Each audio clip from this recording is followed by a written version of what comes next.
This episode is Gojo's. How Gojo became a transcendent one and how he rose above the ordinary.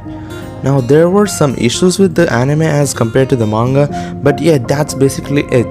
The entire episode was just phenomenal, and yet some people are hating on it like anything, which is sad for the community and the studio itself. I mean, in the anime, Gojo was as sane as he was in the manga. The only different thing was perspective or the camera angles. The episode started with Rico being shot and shown from a different angle. Geto uses his rainbow dragon on Toji, but Toji is still fine. Toji explains how he can carry curse tools while hiding their presence by using the curse on his back by taking him inside his stomach. He had some intense action sequences here and he slashed the rainbow dragon like a beast.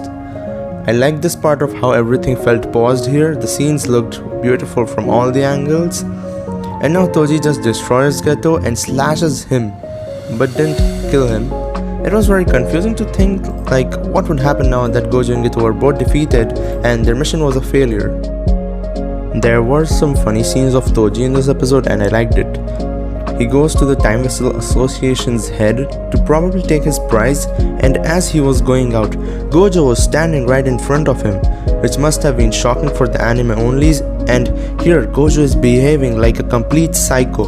Gojo and Toji now start the fight, but Gojo is completely untouched and uses curse technique reversal red, and Toji is thrown away.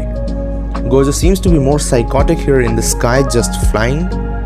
Toji realizes that he can handle all the techniques which Gojo is using here, and he uses this chained weapon with the inverted spear of heaven.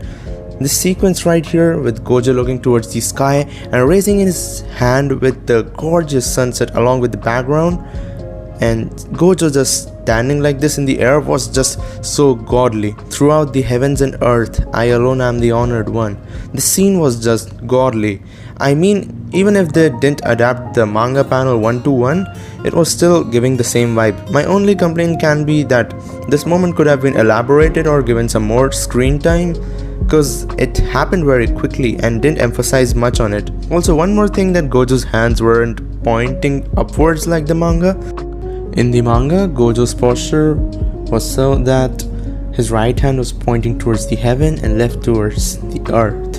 And while in the air, it also meant he is above Toji.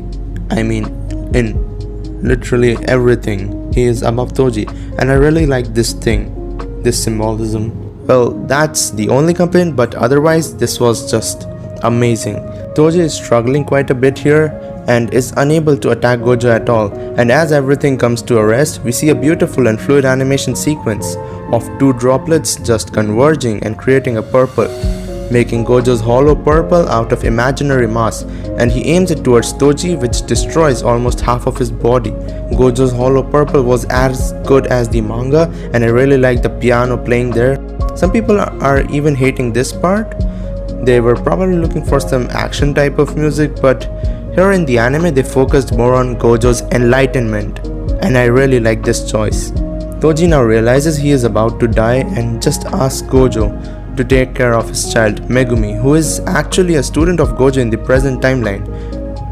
There is a post-credit scene with a disgusted expression of Geto's, and he goes through a door where people are clapping, and I think they are just common people who were a part of the religion and probably didn't know anything about Jujutsu sorcerers.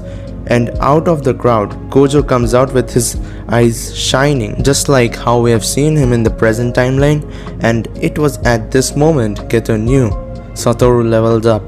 Gojo asks a very important question to Geto if they should kill these people, and it was actually quite an important one which could change both of their lives. I love this contrasting scene here where Geto is seen in the light and Gojo in the dark, which is completely opposite in the present timeline. The next episode is going to be the final one in this arc, and after that we'll be going to the Shibuya arc in the present. So the next episode will actually tell us what happened between Geto and Gojo and how things changed around them. So the hidden inventory arc in the anime is finally over. What do you guys think of this arc, and what do you think of Toji? Let me know in the comments, and I'll see you guys in the next one.